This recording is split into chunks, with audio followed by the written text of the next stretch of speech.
जय जगन्नाथ दर्शक बंधु धर्मज्ञान टीवी यूट्यूब चैनल परिवार को आपण मान को स्वागत।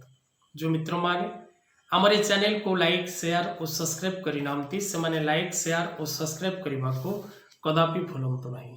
दर्शक बंधु आज कार्यक्रम रे आम आलोचना करबा 2025 शनि चलन विषय रे। महाग्रह शनि चलन करिवे 2025 रे। धनुराशि व्यक्ति विशेष मान 2025 शनि ढाइया किपरि रहिबो 2025 रु 2027 पर्यंत। मीन राशि को महाग्रह शनि करिवे चलन। धनुराशि रो कोन रहिबो राशिफल 2025 पई, कोन रहिबो भविष्य फल 2025 पई, भाग्यफल 2025 किपरि रहिछि धनुराशि पई। कारण महाग्रह शनि चलन करिवे 2025 रे, गोचर करिवे 2025 रे। तेणु धनुराशि 2025 रु 2027 ए शनि ढाइयार समय किपरि भोग करिवे, क्यों दिगरु शुभ मिलिबो, क्यों दिगरु अशुभ मिलिबो एवं धनुराशि पई कोन रहिछि राशिफल से विषय रे आलोचना करबा। दर्शक बंधु 2025 शनि चलन आपणक राशि धनु राशि, धनु लग्न एवं नाम राशि अनुसार धनुराशि बा 19 न 20 न 21 न नक्षत्र पाई किपरि रहिबो शनिंकर एही ढाइया एवं शनिंकर एही चलन। कारण 2025 रु 2027 पर्यंत 2.5 वर्ष महाग्रह शनि मीन राशि रे अवस्थान करिवे। दर्शक बंधु आपण प्रथम जानि रखंतु ढाइया कोन। जदि शनि आपणकर जन्म जातक रु चतुर्थ भाव रे गोचर करती बा आपणक राशि रु जदि अष्टम भाव रे गोचर करती, धनुराशि चतुर्थ रे गोचर करचंती। तेणु धनुराशि चतुर्थ रे शनिंकर गोचर द्वारा शनि ढाइया आरंभ। सेहीपरि सिंह राशि व्यक्ति विशेष मानकर अष्टम रे शनि गोचर करुथिबारु 2025 रु 2027 सिंह राशि व्यक्ति मध्य शनि ढाइया भोग हो। तेबे दर्शक बंधु ये शनि ढाइया शनि 7.5 भली प्रभावी विशेषकर 2025 शनि चलन आपण चतुर्थ भाव अर्थात सुखर भाव मातार भाव को गोचर करिवे। शनि आपणकर जातक पई धनाधिप एवं पराक्रमर अधिपति ग्रह। तेणु धनाधिप एवं पराक्रम अधिपति ग्रह जेतबळे 4th हाउस को चतुर्थ भाव को जाउछि, सुख भाव को जाउछि, तबे आपण को सुख मिलवा निश्चित अटे। भय करिवार आवश्यकता नहीं। मातृ कृपा ही केवलम। जदि आपणकर शनि पीड़ा भोग होछि, आपण किछि करंतु न करंतु जन्मदात्री माँ को जदि प्रत्येक दिन प्रणाम करिवे तबे महाग्रह शनि आपणकर कौनसी क्षति करि परिबे नाही। यह सत्य। तबे दर्शक बंधु आपणकर मातृस्थान को आपणकर सुखर स्थान को जेहेतु शनिंकर गोचर ढाइयार प्रभाव निश्चित भाव रे फलप्रद हब। गोचर फल निश्चित भाव रे प्राप्त करिवे एवं आपणकर राशि बा जन्म जातक रे अवस्थित शनिंकर प्रभाव मध्य विचार योग्य। यदि आपणक जन्म जातक रे शनि कोनसी कुजोग रे थिबे, कुग्रह जोग रे थिबे, कोनसी खराब जोग सृष्टि करुथिबे, कोनसी शत्रु ग्रह दृष्टि रे थिबे, तेबे आपणको शुभ फल किपरि मिलिबो? आपणको शुभ फल मिलिबारे बाधा सृष्टि हो। 29 मार्च 2024 शनिवार रात्र 9:40 रे महाग्रह शनि कुंभ राशि रु मीन राशि को गोचर करिवे। तबे 2.5 वर्षर समय प्रत्येक धनुराशि पई किपरि रहिबो से विषय रे आमे आलोचना करिबा।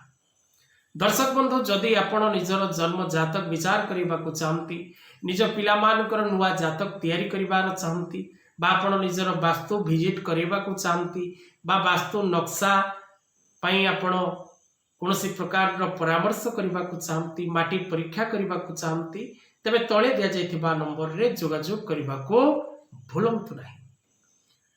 तबे दर्शक बंधु 2025 शनि चलन धनुराशि व्यक्ति चतुर्थ भाव रे शनि अवस्थान करी आपण जन्म जातक षष्ठ भाव दशम भाव एवं लग्न भाव पूर्ण मात्रा रे देखिबे।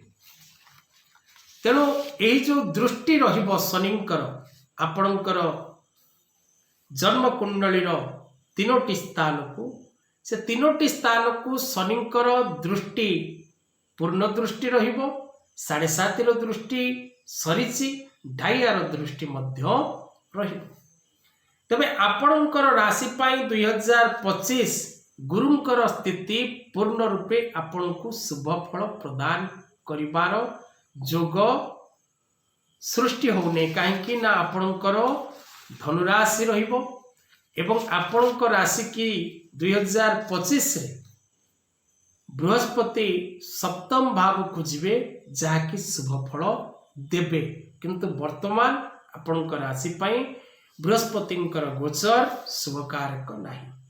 तो 2025 रे जेहेतु देवगुरु बृहस्पति आपणकर राश्याधिपति शुभ भाव रे रहिबे केंद्र रे रहिबे एवं ढाइया आपण को विशेष किछि क्षति करि परिबो नाही। तेणु आपण विशेष करी वाद विवाद कष्ट भोगिबार जोग रहिछि कर्मस्थान रे आपण कर्मस्थान प्रति सजाग रहिबा आवश्यक अटे। कौनसी बड़ धरणर क्षति घटिबनी किंतु विवाद घटिबार जोग सृष्टि होइछि। गोटिए ग्रह शुभ फल दबा समय रे आउ गोटे ग्रह अशुभ फल दबा पई चेष्टा करिवो विवाद निश्चित भाव रे सृष्टि हो। तेणु आपणकर जन्म कुंडली एथिपाई विचार करिवार आवश्यकता रहिछि। ग्रह क्यों स्थान रे अछि क्यों दिग को दृष्टि दउछि किपरि भाव रे अछि क्यों ग्रह सहित अछि क्यों अवस्था रे अछि क्यों नक्षत्र रे अछि क्यों पाद रे अछि। तेणु विशेष करी शत्रु मानकर पीड़ा भोग करिवार जोग रहिछि एवं आपण पूर्वरु मानसिक भावे प्रस्तुत होई कार्य करिबा को चेष्टा करिवार आवश्यकता रहिछि। आपण जेकोसी कर्म करंतु असफलता प्राप्ति करिवार चांसेस बहुत कम बट भाविचिंती प्रत्येक कार्य को करिवार आवश्यकता अछि। आपण गोटे कर्म स्थान रे अछंती कर्म क्षेत्र रे अछंती जॉब रे अछंती आपण से जॉब चेंज करबा को चाहउछंती that's better but new job जो न्यू जॉब पई आपण प्रयास करूछंती ताको मध्य परखिकी आपण ग्रहण करिवार आवश्यकता रहिछि। कोनोसी वाद विवाद क्षेत्र को न जिबाटा उचित रहिबो। निज मांक शरीर प्रति जत्नवान होबार आवश्यकता रहिछि। मातृ शरीर पीड़ा भोग करिवार जोग रहिछि। निजर पिता मातांकर स्वास्थ्य प्रति जत्न मध्य नेबे। व्यापार स्थल रे नूतन पुंजी निवेश करिवारु वंचित रहिबा को चेष्टा करिवे। जदि नुआ व्यापार आरंभ करिवार थाए तबे आपनकर जातक परामर्श करै आपण नूतन पुंजी निवेश करंतु बा नुआ व्यापार आरंभ करंतु बा जो माने कर्म पई प्रयास करूचंती से माने निज जन्म कुंडली विचार करि नबार आवश्यकता रहिछि। दूरयात्रा समय रे सावधानता आवश्यक एवं प्रत्येक कार्य करबा पूर्व आपण को जहाँ प्रथम कहली जे आपण बुद्धि विचारी कार्य करबा को चेष्टा करिवे। मानसिक मध्य शुभतारे रहिबे कारण मुंड सदा सर्वदा विभिन्न प्रकार चिंता को गति करिवो। वैवाहिक दाम्पत्य जीवन में सेपरी किसी बड़ धरण प्रोब्लेम नहीं। लव रिलेशनशिप रे आपण मान को सफलता मिलिबो। शिक्षा क्षेत्र में बालक बालिका निश्चित भाव में शुभ फल प्राप्ति करिवे। भाग्य आपण को साथ देवा को चेष्टा करिवो कारण आपण को राशि पाई विशेष करी सप्तम भाव में बृहस्पति उपस्थित एवं बृहस्पति पंचम दृष्टि आपणकर एकादश भाव को रहिबो। तेणु आपणकर इनकम ऑफ सोर्स रे बाधा सृष्टि होबो विवाद सृष्टि होबो। सावधान हिसाब रे चलिले प्रायतः शुभ फल लाभ करिवे। आज कथा वस्तु को एठी रखिबा।